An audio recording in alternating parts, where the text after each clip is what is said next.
everybody, welcome to TRB. It is a Monday. It is February 6th, and we are here to talk to you about The Mandalorian. As the hype grows for this show to return in, let me do the math, 23 days, we are getting The Mandalorian. So 3 weeks from this Wednesday, Djarin and Grogu return. And yes, Thursday, if you noticed, we talked about we talked about a lot of things on Thursday, but one of the things we talked about was, will Djarin die in The Mandalorian? But whether you live or die and when that happens, that is secondary to your legacy. And we're here to talk today about Djarin, aka Mando's legacy. What will it be when it's all said and done with The Mandalorian? So I'm John. With me as always, James and Lacey. Guys, before we get into everything here, I just wanted to say this Thursday we are doing the 600th episode of the Resistance broadcast, and I joined.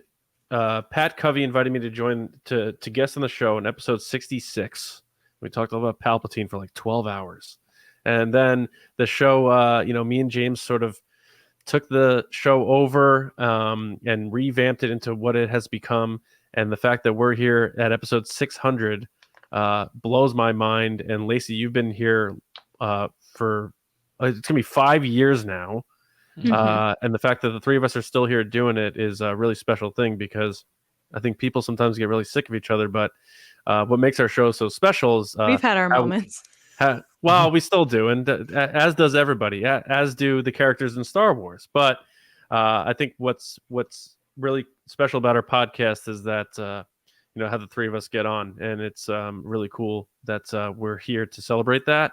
And who knows what number we end up at in the end with our little legacy here. But 600 is a pretty cool thing. So I don't know if you guys have any thoughts on that as we end the 500s and approach our 600th episode. Go ahead, James. The only thing that I think is funny is, for the longest time, little peek behind the curtain, is that we still thought of them in episodes as weeks, and then we didn't think of them as individual episodes. We thought of it as like episode 150A and 150B for the longest time. And then at some point we were like, that's just 300. Just stop calling it 150A and 150B. It's just, that's very clearly 300 and 301. And believe it or not, I think that was like at 500 or like really close to it. It was older than that, but yeah. It was maybe a little bit older than that then, but it was fairly recently that we even made that change. It was a very long time that we were still considering sort of weekly numbered systems, and then as A and B, which is kind of funny. But I'm glad that we've officially switched over, because it's much easier to look at like every single week when John sends over the notes. This is episode 599, and it's like, whoa, crazy. It's not a random code or something like that. I love that James's reflection on the legacy of this podcast is our numbering system for our episodes. Well, I got to save stuff for 600, buddy. Very near 599 right now. Let's talk about the numbering system. I personally think about how all of our lives have changed since I started, and also like just how our episodes have been kind of set up and how they look. Like, I just remember recording in a closet with these guys in the first like 6 months or something. It was crazy, because that's where like my whole like setup was when we were doing kind of just recordings and not video stuff. And then we switched to video. And one of your first episodes, you were in a hotel or something. I was at a hotel for an event company I was working for. You were getting a steak dinner delivered to you, I remember. I was, and it was a delicious steak. You're like, I like steak. I'm like, who is this girl? I do. It's my favorite food. But completely away from that, I'm excited to talk about 600 episodes that I was here for a good chunk of them, and just like where we want to see ourselves go next. But besides that, today is my mother's birthday. So happy birthday, Sharon. And happy birthday. My sister's birthday is tomorrow. So happy birthday. Happy birthday. There you happy go. birthday. Yes. Happiest. They'll never hear this because they don't listen, but is it the sister that did our Grogu design that got shot down? The one that we still use all the time because it's awesome? Yes. No, but you know what I mean. They ripped our hearts out because we loved it. It so was much. too good. It was Yeah. too good. Guys, when you Yeah. make things that are too good, you get struck down. Disney came hunting. Yeah. Mhm. But no, very cool. Yeah, so $5.99, but we have a normal show here. We're gonna get into it. We'll get sappy on Thursday, I'm sure, and James will probably start sobbing as he always does. But before we do that, Waterworks. Yeah, The way you're just like, yes. Yeah. Correct. Before we do that, just a reminder of the Resist 20 code at Gentle Giant if you want 20% off any in-stock items. WeirdBrothers.com for the Resistance Brew. They will mail that to you. So get our coffee. And yeah, the YouTube channel. Make sure you are liking the video, sharing this with people, subscribing to the channel. Because surprisingly enough, a lot of people think we just vanished and they don't know where we All the went. time. As far as YouTube goes, they don't know. They still know I get about messages the audio. But all the time being like, Yeah. "Did you guys? What happened? Did you guys stop doing it?" And I'm like, "No, yeah. no, I So did not." so go to I don't want to get into it, but youtube.com/@the resistance broadcast. If you're listening on audio and you're like, oh, where'd they go on the video? That's where we are. And also, there's something to think about is that, yeah, we're getting to episode 600, but there's been so many other things that we didn't consider episodes that we've done that we're probably well into the 700s of stuff that we've done. Mhm. But we want to thank everybody, whether you just found us this year, or whatever, or you've been with TRB for a long time. Thank you for being with us. It means a lot. This community means a great deal to us. It's amazing that we have so many people that listen to the show, whether you're part of our Patreon or you interact with us and we know you by a face and name, or you're just a listener and you just like the podcast.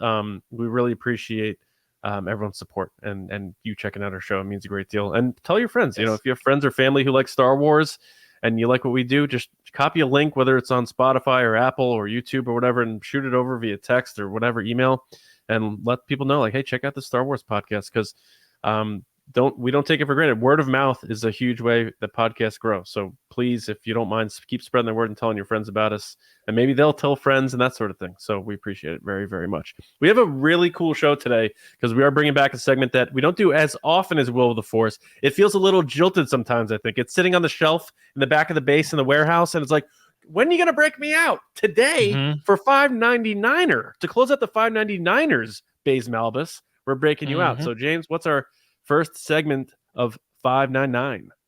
Well, Baze Malbus, it is one with the Force.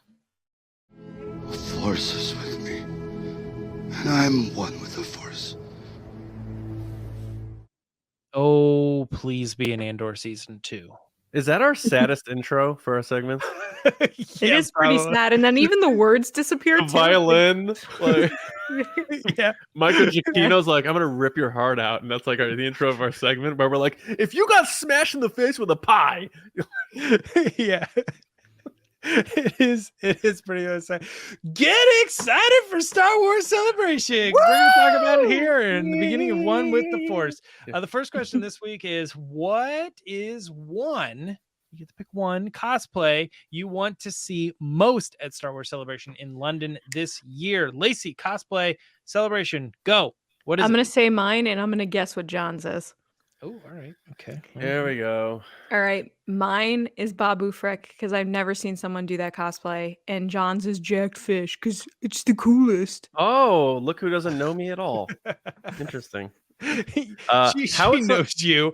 That's up there. It just might not be your pick tonight. How is there somebody small enough to pull off? Also, Babu? Buddy shirt No, it's today. big. Oh yeah, you guys are a buddies. big Babu. Yeah, it's just to scale. Like, yeah, it would just be to person scale. just the big People of the dress as whole big body. porgs.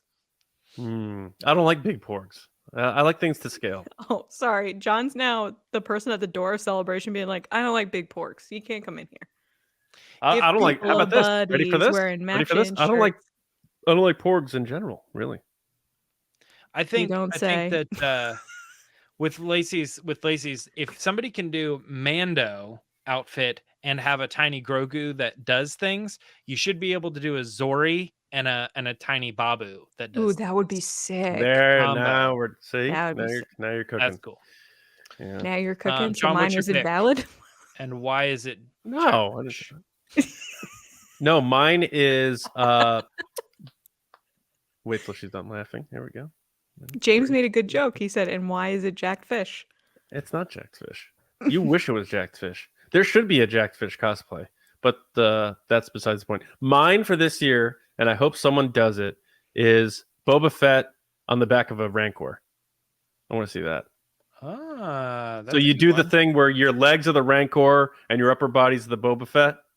I think that'd be really cool to see. And I think people are inventive enough and people are wild enough to do something like that. So that'd be Or- my number one cosplay for this Star Wars celebration to see.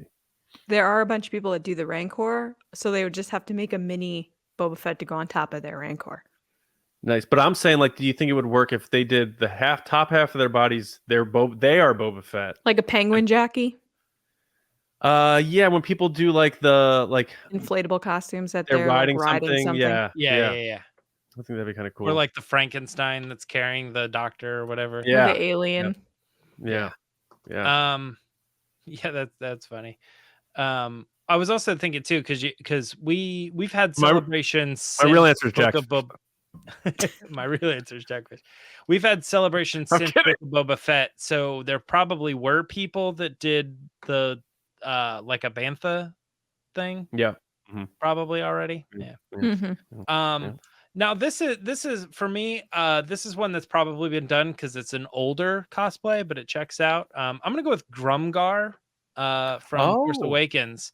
I don't think I've seen one, but I think that would be awesome if somebody had a full-on like huge body version of it. We recently got a character in Bad Batch that was from that species. They kind of brought that species back into the show. And it got me thinking about that character. And when the question popped up, I was like, man, I don't think we've seen anybody do like a full-on realistic, like almost where you like don't want to get close because you're like, it's very intimidating the way that character is standing and how well it would be done. That would be really awesome to see that character. Mm-hmm. Be like, Siri, show me a Star Wars character that chills harder than Grumgar. Yeah, exactly. And you can't do it. Sorry, I can't do that right now. All right, moving on to the next one. What is one hope you have for the next Star Wars movie? John, you get to go first on this one. A new hope that you have for the next Star Wars movie. Adventure. Adventure. Yeah, I want to go on an adventure. I know it sounds very simple, but sounds very Hobbit. Yeah, I mean, it sounds very Star Wars, but it's, Indiana Jones, Star Wars, it is all about that sort of adventure. And whether it's coming of age or, finding something about yourself or found family or whatever, that vehicle of an adventure is really key for Star Wars. And I think it's always well done when they do it. So I want to see an adventure in Star Wars, a journey. For me, I am going to do this just because of what we talked about last Thursday for Visions. I'm gonna say romance. Ooh. I think I stole Lacey's, probably the way she's saying that. No. Okay, well that's good. Oh, I did steal it. I don't know. She's right there. She could talk, but she's not doing it. No, I think that it has been lacking because as much as people want to put romance on certain characters, I just don't think it either landed or was the purpose of those relationships. And it's kind of missing. It was in the originals, it was in the prequels, kind of missing from the sequels. And it also sort of didn't really hit in Rogue One or Solo either, even though they kind of tried in Solo. Right? I think they did it in Solo, but I mean, I do, but the fact that they don't end up together and it's not a good ending to that. You know what I mean? But I know what you mean. But I'm gonna say romance. But James, to be fair, because they didn't end up together, Han got to end up with Leia. So that's true. That is true. Lacey, is yours romance too? Did I steal yours? You did. It's okay though. Yeah. And the reason I wasn't talking is because the joy of podcasting is every once in a while something will happen in your house and you have to act like nothing's happening. And so my cat's in here and he's deciding to attack my other cat and it's turning into a battle, but I'm like trying to be quiet. So I have myself on mute while James is like, Lucy's not talking to me. And I'm I was like, sitting I here don't know why she's not talking. She's right here, but she's not talking. So I'll move on. Anyway, see, yep, it's happening. So I'm gonna quickly go and say romance, of course, because they never have enough, and movies like Rebel Moon have already started leading with romance in their trailers and teasers and stuff.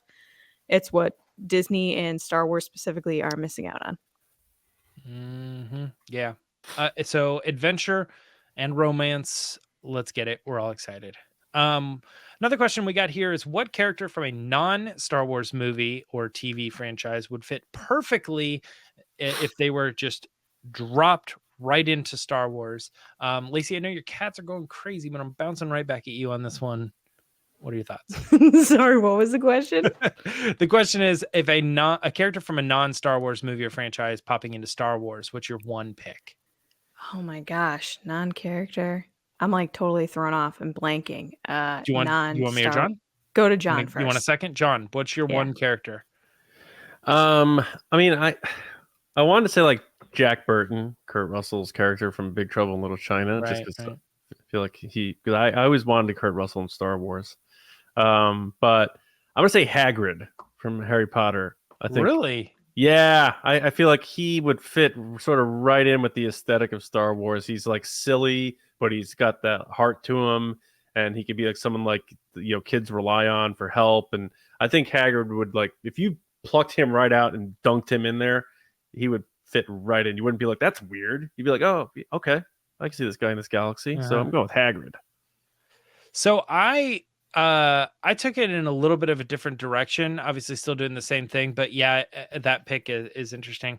I went with, my first thought was not the character, but the franchise. When you say crossover with Star Wars, my brain always goes to Tron. And so my pick is going to be Sam Flynn, who I am still waiting to see what they want to do with that character. Hopefully Tron 3 happens. They're talking about bringing in Jared Leto for that one, but hopefully I would hope that they continue on with that character. Is that the Jeff Bridges character? No, that's Kevin Flynn. Sam Flynn is his son, who's the more main character. How many years Legacy. has it been? 600 episodes? John has not watched Tron Legacy. Still not yet. I haven't seen Tron. We have told him how Tron Legacy is like the best soundtrack of all time. Like, literally. That's the thing, though. You guys keep talking about the soundtrack, which makes me think the movie's not that good. The movie's good. No. There's one other thing that makes me surprised John hasn't seen Tron Legacy yet, and that's the fact that he loves Top Gun Maverick, which was directed by the same person by this guy. Tron Legacy. And when it was announced that shunned the at the third one Oscars was this done, year. it was like the director of Pirates 6, and I'm like, you should have moved earlier and got the guy who's capable of doing movies like Top Gun Maverick, right? You could have had him earlier. He could have been doing your Tron movies, but you've sat on it now. He's doing other things. He's too big to come back to Tron now. And it's like, now you're ending up with people who are doing like the 6th something and the 4th, I don't know, whatever other franchise it was. Like, I'm just like, all right, that's fine, whatever. Well, I hope it's good. But Sam, for me, is a character who's, he doesn't have anything that's like super standout as a character. He's a little bit of a clean slate. But I think that was what was neat about him, is he was dropped into that world and immediately like adapted to it, understood it. So I think you take him out and you say, yeah, you're a rebel now, and this is the way it's going to go, and you got to fight off these people. He would not only be willing to do it, but he would accept it and excel at it. So I say Sam Flynn from Tron. Wait a minute. Hold on, because I got to push back on this, because you're like, oh, you haven't seen Tron Legacy yet. I just looked it up. It's rotten on Rotten Tomatoes. It has a 6.8 on IMDb, which is nothing to like, wave your banner at. So if you remove the soundtrack, is this a crap movie that you're trying to get me to watch? It's fine. It's a fine movie. John. I don't know what to tell you. Like, if you don't want to watch it, don't watch it. But like, we've been you guys are always like, it for years. How many times have we said you got to watch Tron? And then I'm going to watch it, and you guys are going to be disappointed if I don't like it. It's a lot of pressure. A lot of pressure. No one cares. Oh, Yeah, I don't know. I mean, to be honest with you, it's kind of like not everybody. a cult classic. Like if you like Tron, you probably did like Legacy. You're in that like world. I'm a Jeff Bridges but I fan. don't think it was. I think the point was to try to reboot the franchise, and I think it just didn't sit super well with fans. But I don't get that at all. I think I think the story and everything, it was so well done, in my opinion. I don't know what they could have done better. Mm-hmm. All right. Especially Jeff Bridges. Like he was amazing. I love him, and he's basically a Jedi in that movie. So it's like, Nice. I don't understand why Star Wars fans don't cross over and go, yes, I get it 100%. All that, it makes perfect sense to me. All right, another one. Oh no, Lacey, yours. Yeah, I would pick Ludo from the Labyrinth. He's a big hairy guy, kind of like Chewbacca, calls rocks, which is like the Right. whole Jedi thing, making rocks float. Well, he calls rocks to him. So I like would that. pick Ludo. And it goes into the whole creature thing, which I feel like Star Wars has been lacking on. Yeah, I feel like if you did a movie where Sam's your main character and he's being guided by Hagrid and they run into characters like Ludo, it's like, yeah, that does kind of feel I'm like in. a Star Wars movie. I'd be into that. That's cool. Sounds like a great movie. I'm in. All right, we got another question here before we get into our next section. But this one's a little bit of a throwback to what we were talking about at the beginning of the show for the 600th episode. Thursday is the 600th episode. So we wanted to talk a little bit about, do a one with the Force. What is your personal favorite memory or moment from being part of the podcast? Lacey, we're back at you on this one because we flip-flopped on the last. There's too there's too many. I always go back to the one time I like literally couldn't talk on the podcast because you guys are just so funny, as in the people that listen to the podcast. And it was when, I forget who it was, I'm blanking right now, but the person that wrote that Porg's Broadway story, like the Porg that went to Broadway and then went off Broadway and transmissions. Yeah, Resistance Transmissions. That was crazy. But like interview wise, probably Eunice Huthart. I don't think I've laughed harder than Eunice's episode. Like just hearing from someone that's on set that has such a passion for what she does is just so inspiring. And anytime I get to talk to anybody that's really passionate about things, whatever it is, like it could be like, I'm really passionate about taking out the trash. I'd be like, okay, let's talk about it because I want to hear. I just like really feed off that energy. And she's someone that just comes at you with so much energy of just like, she was a lot of fun. Yeah. Yeah. Loving what she does, loving who she does it with. And she's someone that would like be on your team for the rest of your life. Like, I just love that. You gotta try to drink beers with her during celebration. We should be like, hey, are you around? Yeah, seriously. Are you coming to this? Like, she may be at the corner of a pub. We'll just walk in. Yeah. John, what is a favorite memory of yours? Yeah, it's always tough to say like this is the one. So I'll just say a favorite. Probably after our first live show on Celebration 2019, because we didn't know what to expect. We didn't know if we were going to get 15 people in the room or we didn't know what was going to happen. And the room got filled out. People were doing TRB chants, and then we get a standing ovation at the end. And I remember just hugging people at the end because it was just like this giant relief that we did it. And I know we were like a little nervous about it going in, and we had the technical stuff, and then going to the bar after, like that period of ending that show and knowing that all the things we worked hard for went off well, and then embracing each other after, and then going to the bar and celebrating with everybody was just such an awesome moment. And I remember it, and I know it was because I remember it like it had just happened. And there's a lot of cool things that have happened since then that I don't remember that way. So that thing for some reason just sticks with me, which that something means a lot. So that whole thing, and I think fortified by the fact that we did not know what to expect for that thing. And it's, hearing from Mark Newbold, like, you were one of two podcasts that completely filled the room and standing ovation and stuff. And just like, I don't know. I'm not saying we expect that now or anything like that. I don't know what to expect in London, but that moment, nothing, man, that was amazing.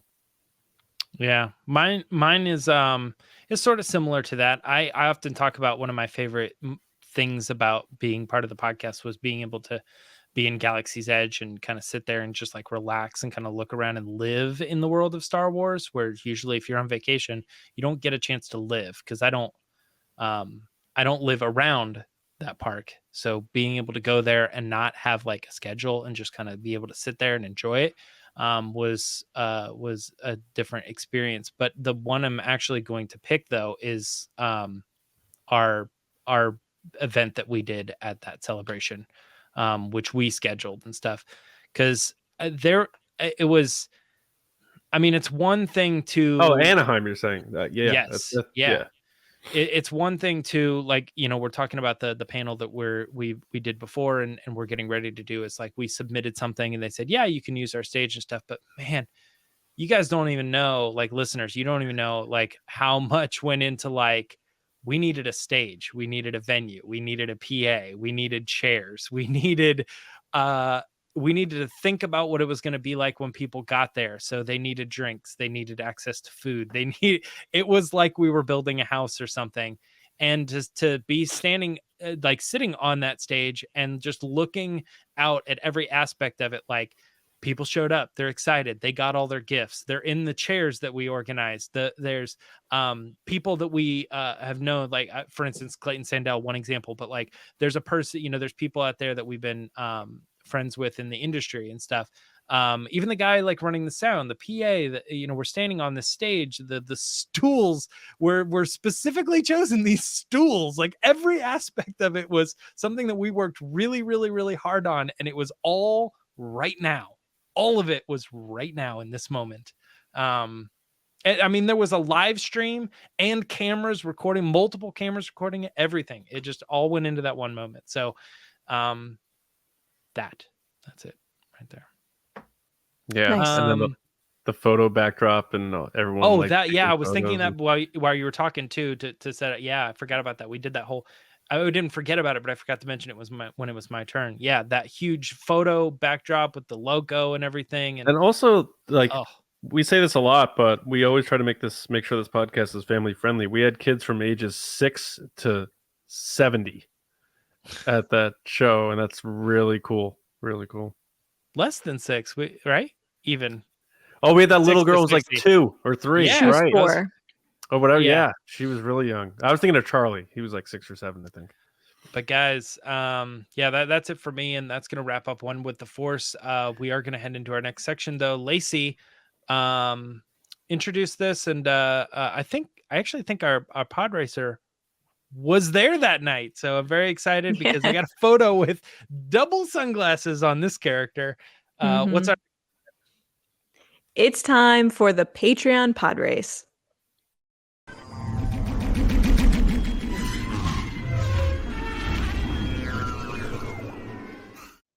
All right, guys, there are lots of ways you can support us. You can like this video, comment, subscribe on YouTube, please. Even if you don't watch us on YouTube, just give us a subscribe. It really means a lot. You can follow us on all the different social channels at TRB Podcast, including Twitter, Instagram, Facebook, and TikTok now. But if you want more than that, and you want to support what we're doing here, all the things that we were just talking about, you can head over to patreon.com/resistance broadcast. Starting at just $5 a month. That's it. $5. You get to be a part of the community. You get to be part of the show, including submitting for Will of the Force and polls, and you get to go to live streams with us that are separate from the public ones. And as you go up in the tiers, you get more perks like Discord server access and much, much more. This is the part of the show that we let our generals and spice runners take part. We ask them a question, they give us their answer, we talk about it a little bit and just have a good time. But I want to thank those people first. So thank you to our generals, Carmelo, John Reese, Jetta Rosewater, Frank Grande, Darth Hurricane, Nick Kratz, Christian Morales, Brian Smith, Matt Chitty, Danny, Mike Mori, Matt Heath, Brendan McLaughlin, Count Pepto, Sneaky Zebra, Paul Sullivan, Aaron Ellington, and Diana. Thank you guys so much. Yes. And then Spice Runners, David Probus, Neil Shaw, Kendall Gelner, Ryan Wara, Dave Hornack, Thomas Hennessy, Andrew Staley, Jeremy Myers, and Michael Fry. Thank you guys so much as well. Thank you. To our PodRacer this week, it is our buddy Kendall, who has the coolest Star Wars jeans I've ever seen. Side note. And his question was, if you can go back in time and be on set for any of the Star Wars scenes ever filmed, what scene would you want to experience being made? So Kendall, take it away. So my idea for a set to visit, I think, would be the giant space slug in the asteroid in Empire Strikes Back. And I think it would be a great choice because it would be a kind of simple set, but it would be pretty cool and atmospheric with the mist and the wet ground and the Millennium Falcon. But then it would just be the actors, and you get to see them playing off each other without being distracted by a bunch of other stuff. And they might even let me take a Minoc and fly it around above them while they're practicing their scenes and things. So I just think that would be really interesting, and that was my choice. Awesome job, Kendall. I love your set. You shot it in Disneyland. I love your hat. I'm glad you finally people are getting them. I sent those out in December. People are just getting them now. I'm glad you got one. Awesome.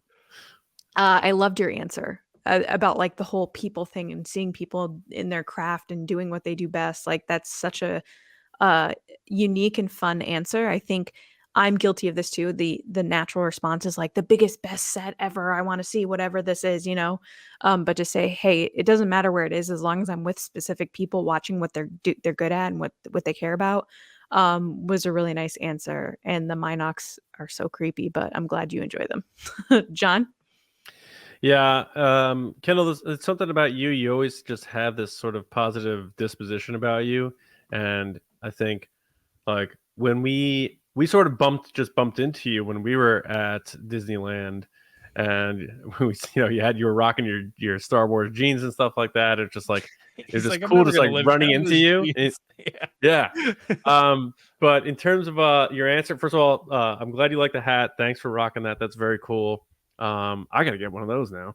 But I like that answer too, because I like the space slug scene, but usually like when people think about it, they think about like the guy's arm in the sock and do that thing. But you're talking about when they're actually in there and they got to pretend that they're like on rocky ground and stuff like that. And there's a campiness to that is really like, I don't know, it's kind of innocent and charming. Yeah. So I think it's a good pick because you're right. They're sort of on that sound stage and there's no distracting elements. It feels very Skeleton Crew, and you got the Falcon there, but you got all the aside from Luke, you have like all the legacy people there. You got Peter Mayhew, you have Anthony Daniels, you have Kenny Baker, you have Harrison and Carrie. So that's definitely a good pick, and I wouldn't have thought of it. So I'm glad that you picked that as opposed to like when Vader says I'm your father or something. You went outside the box there, and I appreciate that because it makes me then think about that scene, which I probably wouldn't have otherwise. So thanks, man. Yeah, it is a good answer. And that scene specifically always like obviously Family Guy covered a gamut of all sorts of Star Wars references, but every time this one gets brought up, I go right to Family Guy with Peter shooting the ground and going, hold on, wait a minute, just a second, let's think about this. And he like just keeps going on and on. Like he hasn't figured it out yet. It's a great scene. And you were right about Kendall, your positive energy and stuff, because every time I see you, I just feel like you are always head to toe decked out with, it's so clear you love Star Wars, whether it's a High Republic cosplay or just like Star Wars branded gear. He's at the Star Wars store. He's got his Star Wars Columbia sweatshirt, which also feels slightly a part of us because we did that. I have one too. Promo matching. and sponsorship. Yeah. Mm-hmm. And then he's got the Resistance broadcast hat. I'm like, yes, like let people see the hat. Let people know you're a Star Wars fan. That has got to be a Star Wars related thing. It's like it's promotion for us, and it gets me excited that you're out there doing that, wearing that, being who you are, and just so supportive of Star Wars. I love it. Thank you for being a spice runner. Keep it spicy, and thank you. Yeah. Yeah. Well, Kendall's that's always looking for. He's always looking for the good in Star Wars too. He's always like pointing out, well, I didn't really love that, but that one thing, like I love when you're able to do that. You know? Yeah, that's really good. Now we're gonna head to John for the discussion. All right, discussion this week. Teased it at the top. You saw it in the title. Will Din Djarin, aka Mando's legacy, be uniting all Mandalorians? Obi-Wan once thought as you do. Now, listen, we know The Mandalorian is coming to an end at some point. We don't know how long it will go on or what Din Djarin's fate will be. We sort of gave our guesses this Thursday, but we're not focusing on that today. We're focusing on his lasting legacy. And will that be uniting all the Mandalorians? Season 3 of The Mandalorian seems to tease that Din Djarin, wielder of the Darksaber, as the leader to a large group of Mandalorians. But when the series and Mando verse, or whatever, Mando plus, whatever you want to call it, is all said and done, regardless of his fate, will that be his legacy? Finally uniting all Mandalorians together as one people. So I think what made me think of that was that juxtaposition, like, because we talk about, like, oh, is he going to die? Is he going to live? Is he going to die? But in Star Wars, and life, but in Star Wars, it is about that legacy and what you leave behind and what people remember you for. And like Luke with Vader, yeah, his father died, but he did it saving him, and his legacy was finally coming back to the light. So with this, and in that last teaser trailer thing, we sort of were at least meant to believe that he's sort of doing this speech and walking out from behind the shadows in front of this wall of Mandalorians. And it just makes me think, like, if this all ties together, and this is going to lead into Ahsoka, and then Ahsoka is going to, tie in with Skeleton Crew, and there's going to be all these things, and maybe this is like, common enemy. Like, all these Mandalorians are fighting in The Mandalorian, but maybe if the bigger bad shows up that they all need to come together to defeat, that's the thing that can unite them, and maybe he's the person they unite around to do that. So I thought it'd be an interesting discussion, because I haven't seen a lot of people really talking about that just yet, and we may get that in this season of The Mandalorian. So I figure getting ahead of it and talking about it from a speculation standpoint is always fun. So I wanted to pitch that to you guys. And, James, I know, you love the Clone Wars. There's a lot of Mandalorian lore in there. Same with Rebels. So we'll start with you. Do you think this is sort of that is going to be his legacy, or do you think it's a part of his legacy because of his relationship with Grogu and other aspects of his life, even dating back to his, maybe his roots? We learn more about that. But do you think this is something that could be Din Djarin's legacy, is uniting Mandalore or Mandalorians as one people? I do. I think that it could be something else. It could be more than just that. But I think the way that it looks right now is it seems to be that is in the direction that we're heading. And I think one thing when it comes to storytelling is it's sort of like, it feels like every story starts off with or every story that starts with like an unknown, like, oh, it's just a kid in a suburban town or whatever. It's like, why are you telling me this story? Why out of all the people in the world, why are you telling me this story? Because it's gonna be great. Like, we're gonna get to that point where this person is relevant to a bigger picture, either story that we're telling you, or a connected piece in the cog of an even larger story, which is the case for Star Wars. And the show has, and we've speculated a lot about the double or triple meanings behind the term The Mandalorian, but from the very beginning, I knew that this show was not called A Mandalorian. It was not about a Mandalorian or Mandalorians. Yeah. Yeah, it was about The Mandalorian. There's something special about this one. He does not seem special now. He's scrapping for this job, that job, just getting by. Nobody really seems to respect him or care about him that much, other than the fact that he's decent at what he does. But in the 2 seasons that we've got, and a little of Boba Fett as well, it's very clear that this person has a leadership quality and qualities in a character that is desirable, as far as like being a good person who will do his job by turning in Grogu, but then say, something's not right about this. And despite the fact that I'm going to lose everything, I'm going to do the right thing. Like, it's that quality that we like about that person. I think this person is destined to be a John Connor type or something, someone that can lead, someone that can set up a new future for his people, even though he is the unlikeliest by the time we meet him in season 1. So I think the direction that they're heading, I mean, if you need any more signaling that this is the case, he has the Darksaber. And what we know about Clone Wars and Rebels and everything is that thing basically says you are the leader, the person who's going to unify all of the Mandalorians, unite them. And he doesn't want that. But I don't know how many times we've seen in other storytelling that it's the person who needs to lead is the person who doesn't think they're the right person to lead. They don't want to, they don't want that job. Yeah. It's Luke. Destiny has chosen you, and you need to just kind of be that person. Aberdeen. So Willow. it happens over and over. Yeah. We could do it over and over and over. Yeah. It's a fantasy trope. That's a good one. Yeah. Yeah. That's my starting point. Is the show's called The Mandalorian, not A Mandalorian. Yeah, that's a good call. So Lacey, where are you at with this? I know there's a lot of avenues they can go with this. Do you think this is going to be the legacy of that character when it's all said and done, when the book closes on the story of Din Djarin? Yeah, I agree with James where it's that the title of the whole show is The Mandalorian, which is a very specific title for someone to be like the one.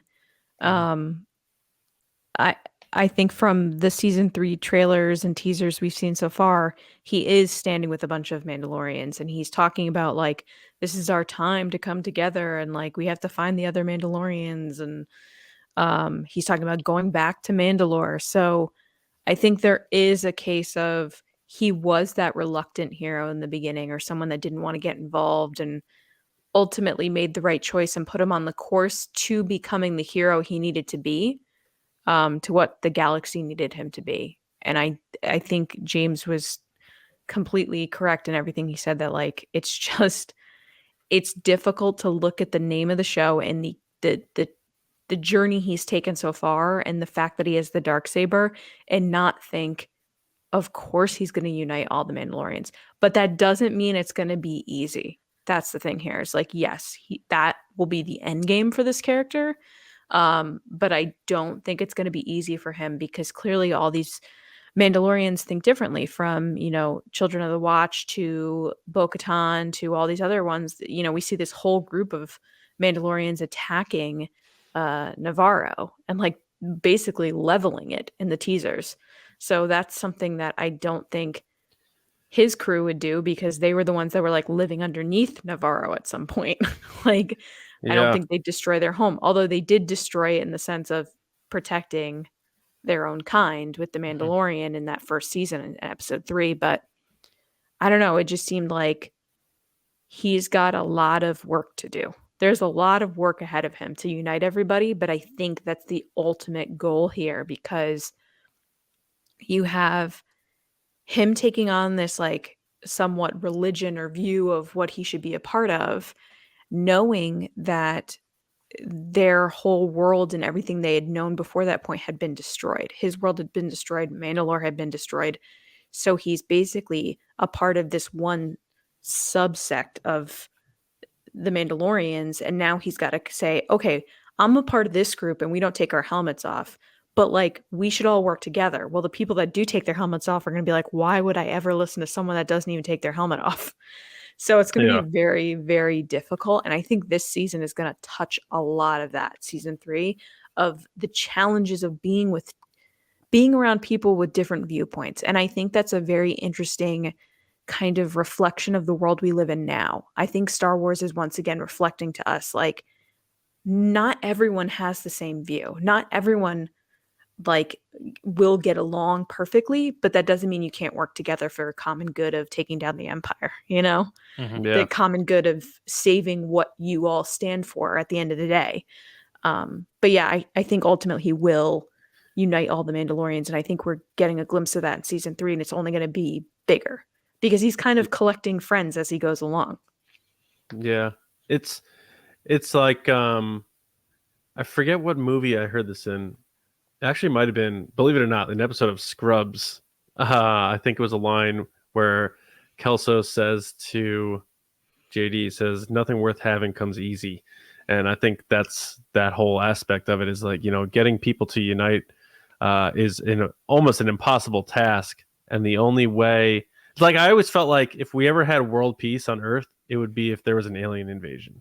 Like, people would finally be like, we You all mean like in gotta the movies? No, like in one specific movie, Watchmen. Oh, I was Yeah. gonna say Independence Day. No, I don't know if Watchmen. people, I don't know, but like, you need a common enemy, and I think Mhm. that's one thing that could bring the people together. But as far as like Mando goes, yeah, I agree that it's the humble beginnings is like, you want to see that, because nobody wants to see the silver spoon fed kid who had everything then also be the leader. Like, nobody, like, it's not a likable character. You want the underdog that you can root for, and that's exactly who this guy is. Like, when we met him, he had the crappy armor, like this piecemeal armor. He didn't really have all the Beskar, and as he's growing as a character, he's also growing as a Mandalorian in proper fashion. But he also is sort of like Grogu, and that's why they connect so well. Is because he's just trying to like find belonging, and he was this sort of rescued orphan. So he's like, "All right, you guys rescued me, so now I'm gonna, bid my Devote allegiance myself. to you." Yeah. Yeah, and I'll be this, what other people are calling a crazy cult. I only saw this as the way, whereas you leave your helmet on, you don't take your helmet off. Then he meets Bo-Katan. She's like, "That's crazy. This is what you do." And then he ends up, taking his helmet off to say goodbye to Grogu, even though he knew he's not supposed to do that. So it feels like he's just trying to figure out how to belong and what to do. And then, he comes back in Book of Boba Fett, and he's like, "How do I repent? How do I come back to you guys again?" Which I'm still sort of confused. It felt like Mandalorian season 2, it was like, now he's really starting to lean away from that whole commitment to that So I think calling. And yeah. Boba Fett was like, nope, right back in on that calling. Yeah, You so know, I the think trailers for season 3, right back in to go. But I think we've seen that in other places, Yeah. obviously, with Luke and Leia going back to what they know best. And then you have Rey and Kylo at the beginning of The Rise of Skywalker going back to what they do. So it's like kind of that trauma aspect of a character being like, I'm going to go back to what I know because I don't know how to deal with this, which is him Yeah. being away from Grogu.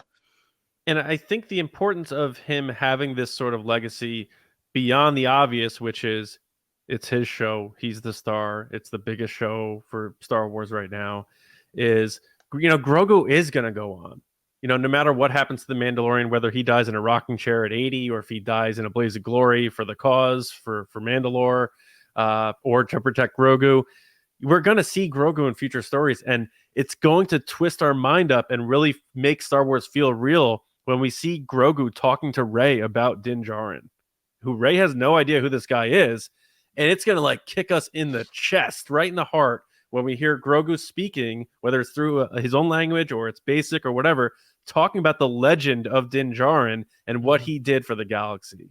And like, picture a scene where it's like Rey, who we know in her story, and Grogu with her talking about this whole other thing that happened over here that we all experienced. It's going to be pretty mind-bending. And I think it's so important for Grogu talking to Luke, about in Mandalorian, or that was in Book of Boba Fett, right? Yes. Yeah. And it's like, oh my gosh, like the just her referencing exactly, like all this stuff that we've experienced. Yeah. Like, it's going to be good for Disney and the business sense for Grogu to go on, because everyone loves Grogu. And I think, but I really do think Grogu is going to be a big, valuable arc for his character coming up. How old is Din Djarin? He's younger than Grogu.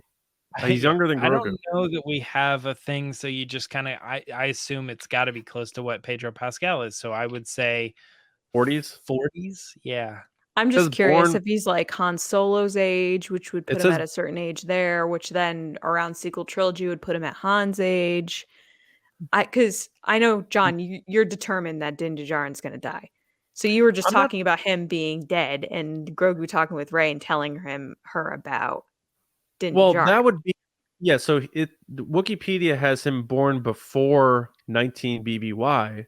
Oh well, no, it would have to be even further before that, though, because when he was a kid, he was in the Clone Wars to some degree, right? Because there were battle droids and stuff.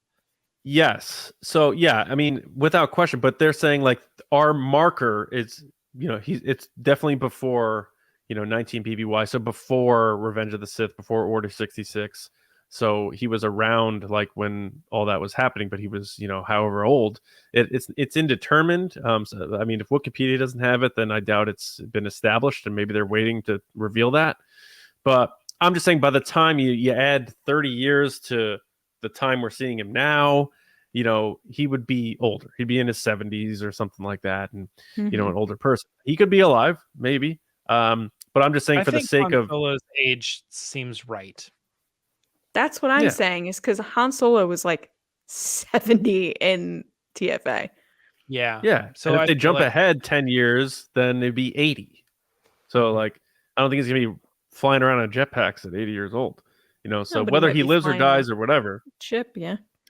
I think that's important for like the story of Din Djarin to be something that could be told as an inspiration to future, not just future Mandalorians or just for the people of Mandalore, or that who identify as part of the group of Mandalorians, but just anyone fighting the cause in the Star Wars galaxy. I think there's value there that we haven't seen yet, and we'll see once those stories start kicking around. One thing to get a little bit more focused on the uniting the Mandalorian aspect of this discussion is that, Lacey, you pointed out earlier that it's not going to be easy, and you're absolutely right for one specific reason. Like right now, if you look back at like the Clone Wars, the Mandalorians were very unified under one idea, and right now they are split. They're all like, well, Mandalore needs to be this, Mandalore needs to be that, right? That's going to be difficult to try to get everybody to kind of follow under one banner or one idea, but it's probably easier now than it would be if you had Din Djarin in like that Clone Wars era of just being a foundling in the Mandalorian world. There's politicians, there's things that have been like, I don't want to, legacy's not the right word, but like process, they've been doing this for a long time, that kind of stuff. And I feel like it's more likely that if somebody's going to come along and make change, it's going to be like a character who has already some sort of like royal tie or something, like Lux Bentari or something. You know what I mean? A character who has some sort of royalty tie or political tie or something like that. They're going to be the people who make change. That kind of like in America right now, like you kind of would have to be a politician to work your way up, and it would be really hard to make a big difference in America. But in fantasy stories, it's always the person that's like the poor person with no background, with nothing. Sure, but what I'm saying right now is the structure of Mandalore is wiped out. Like arguably some of the more prominent structures that are around are just like Children of the Watch, like a small little group of people. And you're looking at Bo-Katan, who has just like her two people. It's not like she's leading a group of a town or something, an army. And there's some sort of like governmental structure to that system. Right now is the perfect time for any Mandalorian who wants to devote themselves to that race or that collection of people to say, guys, you, and you, all these like for to relate it to Star Wars, all these rebel cells, let's become an alliance, like all of us together. You're doing it one way, you're doing it one way, you're doing it one way. Why don't we just get a leader to set us up and become this bigger thing? Will Din Djarin be like the Mon Mothma of the Mandalorians? Yeah, it's possible, because right now is the perfect time for him to step in and be that person that can say, you guys are you guys are you guys are you, but we are Mandalorians. And everybody just goes, yeah, you're right. And then like he can start writing the new code and the new process from that point on. Or people just, maybe he doesn't even write anything. Maybe people just go like, I'm with him. I'm going to do what he does. It's not, somebody else writes the code and all that. I mean, he has the Darksaber, so it kind of puts him a step above everybody else. Yeah, I mean, he's fallen into that. But I think that's the biggest thing is right now that the system that would be hard to break has already been broken. Yeah. And they're telling that story of and why it's important. The Night of 1,000, whatever. Years. What was it? What was it, John? Night of 1,000 Tears. Yeah, Night of 1,000 Tears. They showed us that. They've referenced it a few times. Right. They're bringing in Bo-Katan and how she's sitting in a throne that's been collapsed. The system's collapsed. He has the opportunity to bring it together, and I think that's the reason why we're watching the show. And it makes me think, we talked about this as a real possibility of, him destroying the Darksaber. And that could be like a final or one of the final moves to unite Mandalorians, because then it's no longer like who possesses the Excalibur to be automatically deemed our leader according to old lore. You look at like the history of it, which is, pre-Vizsla having it and then getting killed by Maul, getting beheaded by Maul. And then you have Bo-Katan, who's clearly obsessed with it and she thinks she should have it. And I think that type of stuff, the greed that can come into play, like in a lot of Greek tragedies or Shakespearean tragedies, you take away that element, that's another thing that you can cross off as a way to get an easier path to uniting a people. So it would not shock me if we saw that thing get destroyed or whatever in this effort. It might really piss off a lot of fans, but if it's meaningful for that story, I think it's good, because you have civilizations through time and empires and whatever you want to call it, they rise and they fall, and that's what happened with Mandalore.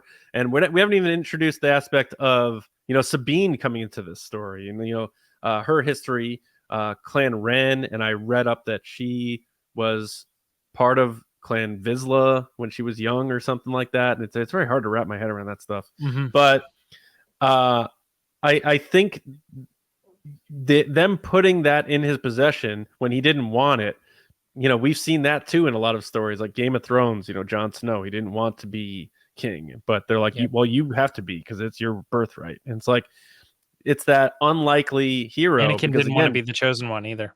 Yeah, you don't. It's it's that hero's journey trope where you can't tell a good story if you have the Joffreys of the world being the leaders, for Game of Thrones fans, like the Silver Spoon kid who didn't earn his way or didn't go through hardships. The part of these stories that we all like so much is because we all have these hardships we go through, and sometimes we all feel like nobodies, and it makes us feel like we want to like attach ourselves to that person, like that's our person, because that's us. We can be that hero, when you're a kid, especially, and you're impressionable and you watch those stories. And that's who Din Djarin is. He was, James, like you said, just this bounty hunter.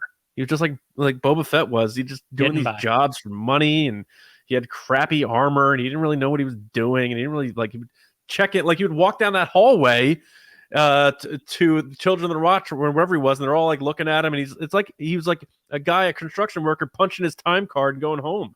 And now all of a sudden all these things are happening, and it's like this little kid made him believe. And there was that turning point in that third episode where something like, it's like with the Force Awakens, like something awakened in him to make him want to believe and care about something. And him caring about Grogu opened that up to all these other possibilities where he was sort of just the selfish loner, and now he had something to live for and something to fight for. And whether it's for all of Mandalore at first or not, it clearly was Grogu who made him want to get into this fight and go beyond the selfish journey that he's on. And I think seeing, it's gonna be weird like how they're gonna pull it off on a TV show, seeing like all these different factions of Mandalorians coming together and stuff, and how they're gonna incorporate the planet of Mandalore and what that looks like and all that stuff. Very interesting. But the other question I have, I guess, is how long does the show go? Like, what is this? Does this season, because Ahsoka's next, and if we're getting Thrawn, do we think Thrawn's going to be that villain that unites Mandalorians? Is this the season that he gets introduced, and then Ahsoka happens, and then whatever happens in Ahsoka, do we get one final season of the Mandalorian? Like, I can't see them going beyond 5. So I don't know. I'm thinking 4 might be it. It's hard to say. It's 4 or 5 for me. I think we're getting a Mando movie. I stick by that. Could. Hmm. That would Lacey, be. definitely be interesting. What are your thoughts on the destruction of the Darksaber thing?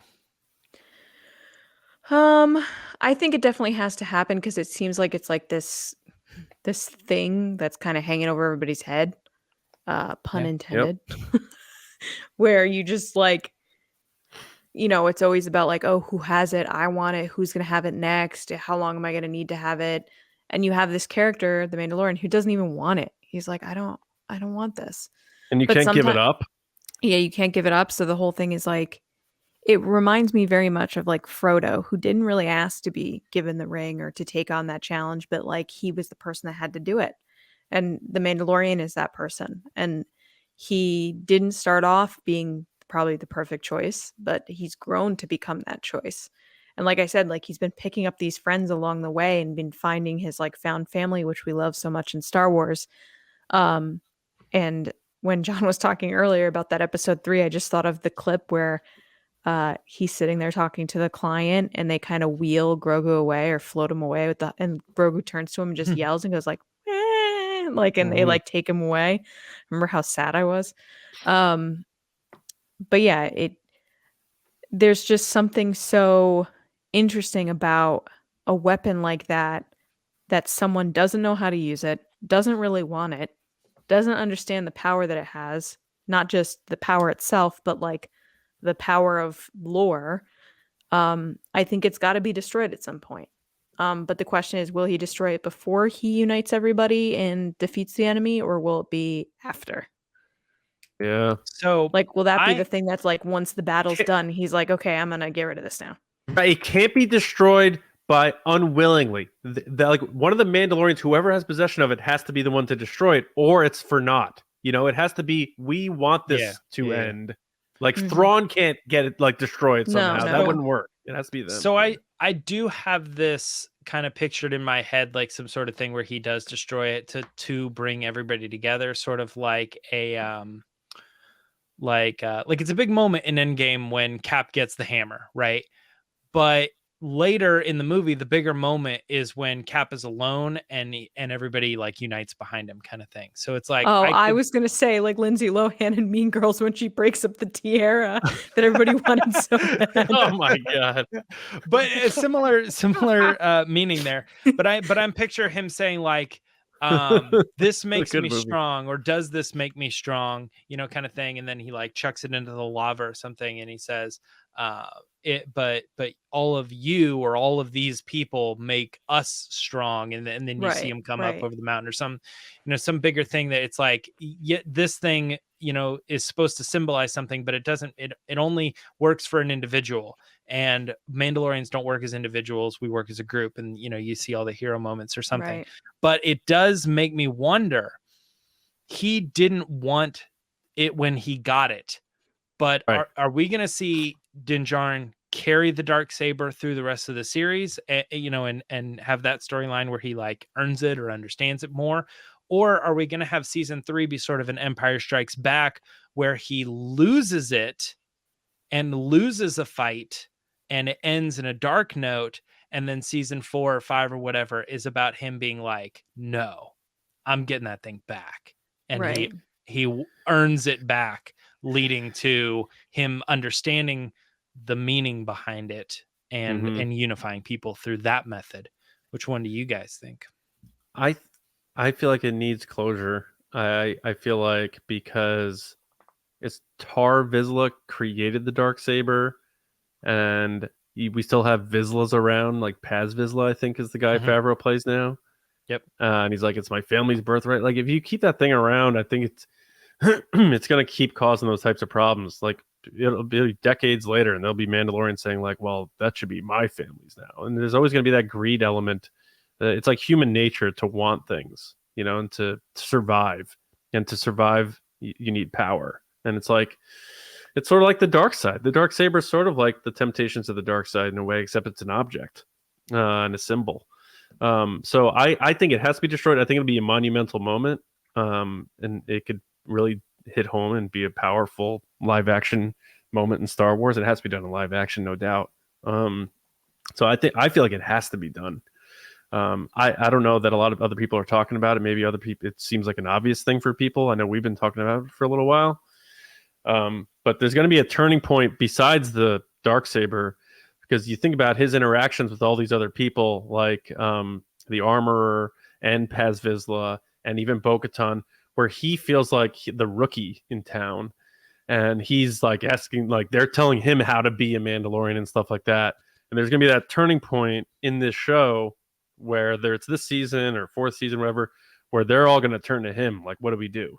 And that's going to be the moment where it's like, Darksaber or not, this guy's our leader because he's a leader. And he doesn't need the damn Darksaber to do it. Yeah, I agree with that. Like they all turn to him and he pulls the C-3PO where then he turns around. He turns around and Grogu's like, don't look at me, man. I just started talking again. And then C-3PO's there and he turns around. It's just and then Rays, all the Rays are turning. Oh, yeah. All 10 Rays. Yeah.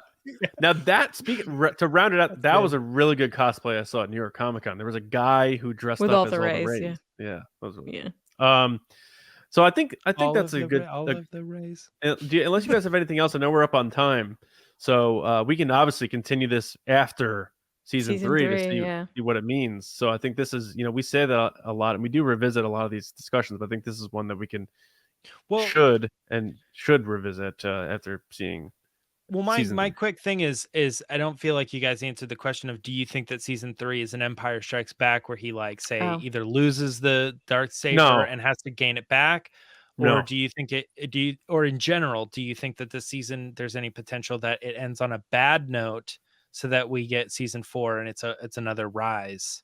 Because so far the last 2 seasons have ended positively. I think Favreau's going to continue to end it positively. Debatable, but I think season 3 ends as a cliffhanger to Ahsoka. All right. I think Sabine will show up. Yep, I do too. Yeah, I think Saboka. I don't think that's the end of the season, though. I still feel like Sabine. Saboka. I just made a ship. I didn't even mean to. Oh no. I wish I knew Huttese because I want to do the Anakin line where it's Ikuna Papa Saboka. Like whatever he says to Saboba. But anyway. Chipachawa. Yeah, exactly. Yeah, I think that Sabine and all of the Ahsoka setup is a mid-season thing. I think that their wink to Mandalorian it's always not the season finale. Season finale is about the Mandalorian. It's gonna be the episode that comes out during Celebration, man. Episode 5, episode 4, those are your your teasers and your setups and stuff. Yeah. Your Dave Filoni directed. Your Filoni's, yeah. All right, cool. I think this is a good discussion. Has Filoni done 5 in both seasons? I think he has. Yes. So it's the Filoni 5. Yeah. And what date does that come out? But the last 5 was the bad 5. That was the first 5, was the one that set up or what with the kid who was not. No, it was that's Gunslingers episode 5, right? Yes, but it's set up for a Book of Boba Fett, and it's set up oh, that's fair. The Fennec Shand.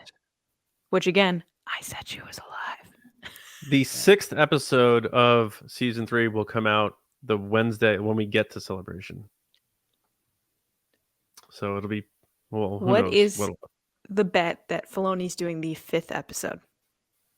Is it already released? It's not released. No, they just said who's doing them, but not who's doing what.